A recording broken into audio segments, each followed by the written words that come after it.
जबकि आज का जो लास्ट अपडेट है इसमें जो है अशगाल की तरफ से एक नए प्रोजेक्ट के बारे में बताया गया है।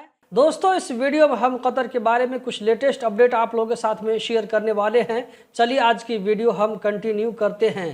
दोस्तों आज का जो पहला अपडेट है ये है हमद मेडिकल कारपोरेशन की तरफ से। हमद मेडिकल कारपोरेशन की तरफ से आम लोगों को एक सजेशन दिया गया है कि अगर आपके मोबाइल में भी इस तरह का मैसेज आता है तो ऐसे मैसेज पर क्लिक मत करें। यहाँ पर इस मैसेज में कहा जा रहा है कि आपका जो है हेल्थ कार्ड एक्सपायर हो चुका है, इसको 24 घंटा के अंदर में रिन्यू करें। रिन्यू करने के लिए आप लोगों को एक लिंक भेजा जाता है। यहाँ पर आप लोगों को लिंक नजर आ रहा होगा, तो इस लिंक पर क्लिक करके हेल्थ कार्ड को रिन्यू करने के लिए कहा जा रहा है। तो यहाँ पर हमद हॉस्पिटल की तरफ से कहा जा रहा है कि ऐसे किसी मैसेज पर ध्यान मत दें, इसके ऊपर में रिप्लाई मत करें। ये जो है एक फ्रॉड है, आपके साथ में स्कैम हो सकता है। आप इस लिंक पर क्लिक करेंगे तो आपका मोबाइल हैक हो सकता है। इसी तरह आपके साथ में बहुत कुछ हो सकता है जिसका आप पहले से अंदाजा नहीं कर सकते हैं। साथ ही साथ दोस्तों यहाँ पर आप लोगों को एक और लिंक नजर आ रहा होगा। ये जो ऊपर लिंक में आप लोगों को ब्लू कलर में नजर आ रहा है, ये ओरिजिनल लिंक है। इस लिंक के जरिए आप हेल्थ कार्ड को रिन्यू कर सकते हैं। जबकि दोस्तों अगला जो अपडेट है, यहाँ पर आप लोगों को एक वीडियो चलती हुई नजर आ रही होगी जिसमें आप देख सकते हैं कि एक बड़ी बिल्डिंग में आग लगी हुई नजर आ रही है। इस आग को यहाँ पर बुझाने की कोशिश की जा रही है सिविल डिफेंस की तरफ से। सिविल डिफेंस के लोग यहाँ पर आप लोगों को नजर आ रहे होंगे।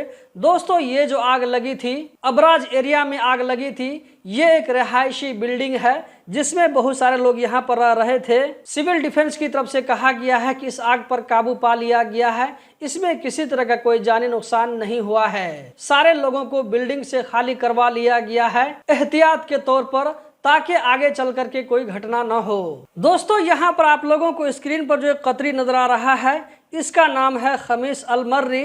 पेरिस में जो ओलंपिक के गेम्स हो रहे हैं, तो फुटबॉल के मैच में रेफरी के तौर पर इस कतरी को यानी कि खमीस अल मर्री को सेलेक्ट कर लिया गया है। दोस्तों जबकि आज का जो अगला अपडेट है आप यहाँ स्क्रीन पर देख सकते हैं। इसमें कहा जा रहा है कि सूक वाकिफ में 9th लोकल डेट्स एग्जीबिशन होने वाला है 23 जुलाई से लेकर के 3 अगस्त 2024 तक। इसकी जो है टाइमिंग बताई जा रही है असर का टाइम 4 बजे से लेकर के रात 9 बजे तक। ये एग्जीबिशन कल यानी कि 23 जुलाई से 3 अगस्त तक चलता रहेगा। जबकि आज का जो लास्ट अपडेट है इसमें जो है अशगाल की तरफ से एक नए प्रोजेक्ट के बारे में बताया गया है।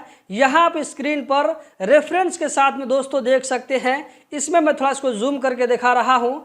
दोस्तों ये जो प्रोजेक्ट है ये यूज्ड पानी यानी कि सीवेज वाटर को इसको जो है फिर से कैसे दोबारा इस्तेमाल किया जाए दूसरे कामों के लिए, तो ये प्रोजेक्ट इसी के बारे में है। आप यहाँ पर मैप में देख सकते हैं कि अशगाल की तरफ से कहा जा रहा है कि 65 किलोमीटर पाइपलाइन बिछाए जाएंगे सीवेज वाटर इसको फिर से यूज के काबिल बनाने के लिए, जिसमें आप देख सकते हैं कि इस पानी को खेत वगैरह में डालने के काबिल बनाया जाएगा। मैप में आप देख सकते हैं कि इस पानी को यहाँ से पाइप के जरिए भेज करके इस एरिया तक लाया जाएगा। यहाँ पर जो है पानी को स्टोर किया जाएगा, उसके बाद में इसको दूसरे कामों के लिए यूज किया जाएगा। तो दोस्तों ये जो है प्रोजेक्ट अशगाल की तरफ से शुरू होने वाला है। अशगाल ने इसके बारे में अनाउंसमेंट कर दिया है। दोस्तों इस वीडियो में इतना ही। हम जल्द ही मिलते हैं किसी नई वीडियो में। इस वीडियो को लाइक करके आगे जरूर शेयर करें। बहुत बहुत शुक्रिया।